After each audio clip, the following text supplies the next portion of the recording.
একটা কথা মনে রাখবেন, কাজ কখনো ছোট হয় না। আপনি যদি আপনার নিজের কাজকে সম্মান দিতে না জানেন, তবে দুনিয়া কোনোদিন আপনাকে সম্মান দিবে না।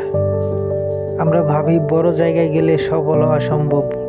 আসলে সততার সাথে লেগে থাকলে যেখানে আছেন সেখান থেকেই সফল হওয়া সম্ভব। সবাই সাফল্য দেখে কিন্তু এই সাফল্যের পিছনে ঘাম আর মেহনত কজনে দেখে।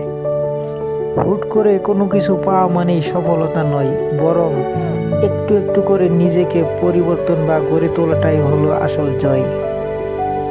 আমি আমার কাজের মাধ্যমে সেই সুযোগটা তৈরি করার চেষ্টা করতেছি। সবাই দোয়া করবেন।